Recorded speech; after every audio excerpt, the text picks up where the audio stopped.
Salut à tous et bienvenue dans ce nouvel épisode de Tech Antique où l'on parle de technologie antique et atypique.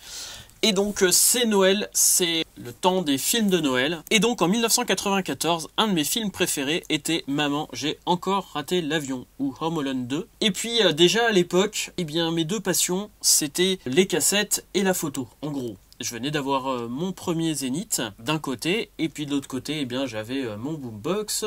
J'avais toujours, je crois, en 94 des magnétophones pour enfants pour m'amuser. Et puis j'avais aussi mon Walkman, mon premier vrai Walkman. J'avais pas mal de trucs pour jouer avec les cassettes audio. Sur ce film-là, on va retrouver ces deux éléments-là. Le Talkboy, ça fera l'objet d'une autre vidéo. Mais ici, je vais vous parler du Polaroid Spectra.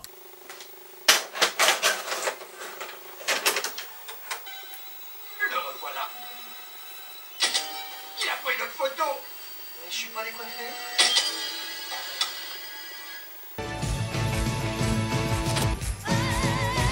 Apparemment, donc dans le film, c'est plus ou moins un placement de produit. Apparemment, ils voulaient mettre un appareil photo. Il s'est trouvé que Polaroid a demandé à ce que ça soit leur appareil photo qui soit placé. Et ça va être le Spectra qui va être dans le film. Alors pas la version Onyx. La version Onyx, c'est exactement la même, sauf que comme vous voyez à l'instant, dans le film, il est gris. Et moi, j'ai la version Onyx, qui est une version spéciale où on voit tout le mécanisme dedans. Donc ça faisait longtemps que je voulais vous parler de cet appareil photo-là. Malheureusement, j'aurais dû vous en faire une vidéo avant, puisque maintenant, c'est peut-être un peu tard. Ce magnifique Spectra ne sera bientôt plus qu'un magnifique presse-papier. Tout simplement, puisque Polaroid, impossible, arrêtez de faire ce genre de film. Je vais d'abord vous présenter rapidement l'appareil photo, et puis on va faire quelques démonstrations, et puis je vais essayer de me filmer aussi un peu comme Home Alone 2. Malheureusement, je ne vais pas partir à New York, en tout cas pas avant de publier cette vidéo là. Et en attendant, on peut aller faire quelques photos aussi dans le parc. Mais avant de faire les photos dans le parc, je vais vous présenter ce petit Polaroid Spectra. Et Polaroid Spectra, c'est sorti plus ou moins en même temps que le 600. Donc c'était en fait, ils appelaient ça le format 700. Le format 600, il suit le format SX70 qui a ce format Polaroid iconique carré. Là, cette fois-ci, le Spectra, ils ont voulu faire un peu plus haut de gamme, donc on n'est pas au niveau du SX70, mais en gros, le SX70 avait été mis en pause, plus ou moins, la production à ce moment-là. Et le Spectra, on avait des modèles un peu plus évolués que les modèles tout plastiques de la gamme 600. Et donc, ce Spectra, on arrivait sur peut-être un Polaroid tout plastique, mais un Polaroid aussi avec quelques fonctions avancé avec pas mal de boutons, ce qui change par rapport au Polaroid 600 où on a un bouton et puis un correcteur d'exposition et c'est tout. Pareil pour le SX70. Et là on a quand même quelques réglages entre guillemets. Ça fait 13 années 80, ça date de 86 même si le film a été tourné en 90. On a tout un tas de manettes, de petits boutons derrière pour activer ou désactiver le bip de mise au point quand la photo est prête. Un truc pour mettre un retardateur alors qu'il n'y en avait pas sur les autres Polaroid, ça c'est vraiment pas mal. Un bouton autofocus, si on le met en off, il passe en hyperfocal, donc pour le paysage. Et puis le flash qu'on peut désactiver, le correcteur d'exposition, et ici vous pouvez même brancher une télécommande, et on voit le nombre de photos restantes ici, en sachant que si vous avez une cartouche récente, entre guillemets, puisque les dernières ont été produites en 2019, quand vous êtes à 2, vous êtes à 0, puisque sur les packs de Polaroid Originals ou d'Impossible Project, vous n'avez que 8 photos au lieu de 10. Je n'ai jamais utilisé les vrais packs Polaroid de l'époque, ils sont sûrement tous périmés et compliqués à trouver. La mise au point, elle se fait comme le SX70 avec un sonar ici. Un sonar, on a ici un objectif qui est un quintique et qui est un objectif grand angle qui change des objectifs Polaroid standard, en fait qui sont des focales plus ou moins standards. Donc là c'est un léger grand angle, ça doit être un équivalent 35 mm. Le viseur qui est malgré sa petite taille de ce côté là est en fait assez grand pour prendre des photos. Et puis le flash ici. Donc on a quand même un truc pas mal, bien construit, qui se tient vraiment bien en main. On n'est pas comme les Polaroid 600 qui sont souvent pas très agréables à prendre en main. Et donc pour prendre la photo, comme les Polaroid Images ou les 600, vous avez le gros bouton, si j'arrive à le retrouver, qui est là. Donc il y a encore un peu de pile dans le pack, qui date d'il y a quelques années déjà. Je l'avais pas mal utilisé, je l'ai notamment utilisé en mariage aussi. Et je trouve ça vraiment dommage qu'on puisse on puisse plus trouver de pack, parce que c'était pour moi un super petit appareil que j'aimais beaucoup et qui faisait des photos qui étaient très très correctes pour un Polaroid, bien meilleur que ce qu'on pouvait sortir avec un Polaroid 600, les Polaroid 600 de base par exemple, ou les Polaroid 1000. C'est un appareil photo bien construit qui sent très fortement les années 80, tout rectangulaire, et qui se plie, qui prend un peu moins de place pliée. Voilà, et puis le fait qu'on puisse voir l'électronique, on voit quand même qu'on avait une électronique assez compliquée. Et apparemment, cette électronique assez compliquée, elle vieillit pas très très bien, puisque sur ce que disaient Impossible, les personnes d'Impossible au moment où ils ont arrêté la production, c'est qu'en fait ils ont eu énormément de retours, donc ça leur coûtait trop cher, ils perdaient de l'argent à fabriquer ça.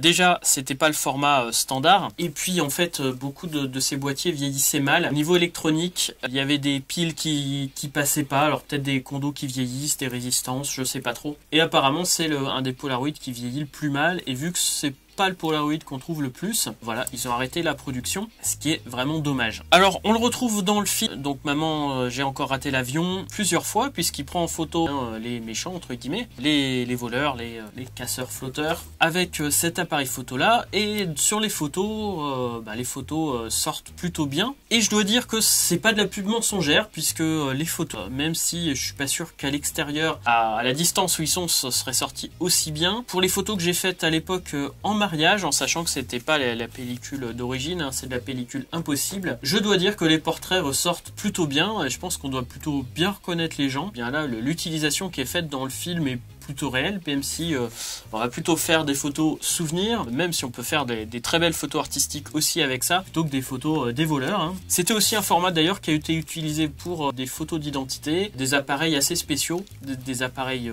pro. C'est des chimies qu'ils ont refaites, et ces chimies ne sont pas les mêmes que ce qu'il y avait à l'époque, et surtout le format Spectra, comme je vous ai dit, a été arrêté en 2019. Donc comme ce genre de format, comme souvent, ça coûte excessivement cher maintenant, le peu de stock qui reste, et maintenant tout le stock est périmé puisque ça se conserve au mieux 1 an. Vu que ça a été arrêté en 2019, eh bien vous vous imaginez qu'on n'en trouve plus maintenant. Celle-là donc est périmée en 2019. Il me reste plus que du noir et blanc, il me reste 2 noirs et blancs. Ça se conserve un peu mieux que la couleur, j'espère que ça va aller quand même, parce que je sais pas comment celle-là a été conservée. Je vais ouvrir ce paquet.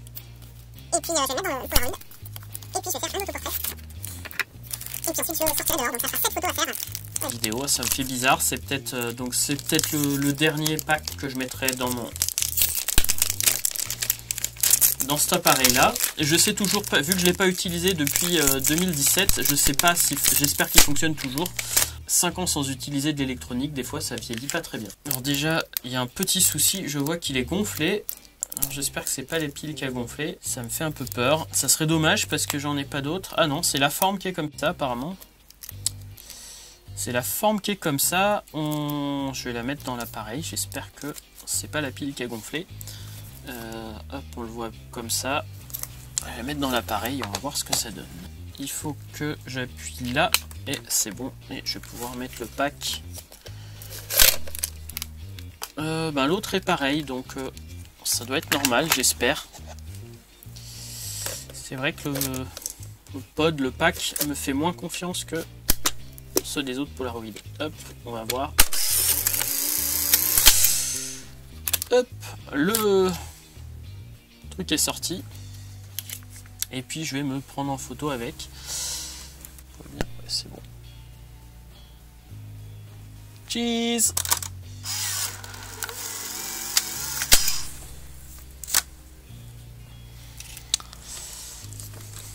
Bon, déjà ça fait des points là, ça, bon, souvent c'est pas terrible. J'espère que ça va passer quand même. Vous allez voir le résultat en même temps que moi. Ça reste donc de la même chimie que les Polaroid 600 et juste rectangulaire. Donc je vous mets une photo par comparaison par rapport au Polaroid standard. Et puis on va aller faire quelques photos dehors. Ouais, tu vois le viseur, c'est tu veux qu'il y ait de l'emballage dessus, c'est ça? Ouais. Sauf que là, toi, t'es pas au centre de l'image, je sais pas s'il va pas faire le focus sur le... S'il fait sur le banc, ça devrait passer.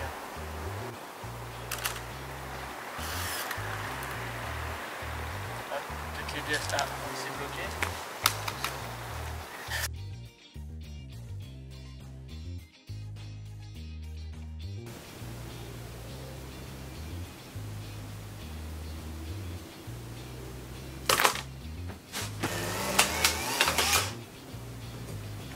Nous voici donc pour la conclusion de cette vidéo.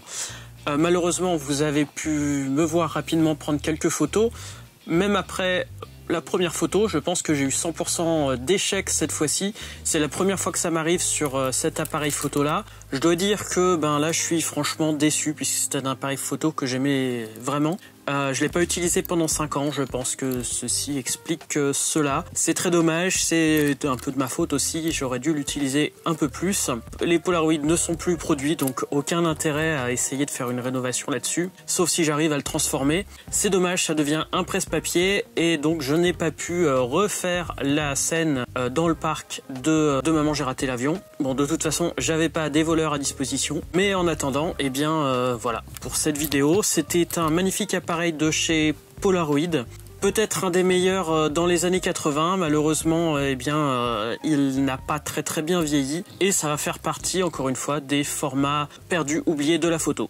Voilà, j'espère que cet épisode vous aura intéressé. Je rappelle très rapidement, si ça vous a vraiment plu et que vous êtes intéressé par ce genre de choses, n'hésitez pas à laisser un petit commentaire, à vous abonner et rendez-vous très bientôt pour une nouvelle vidéo. Et bien sûr, joyeuses fêtes à tout le monde.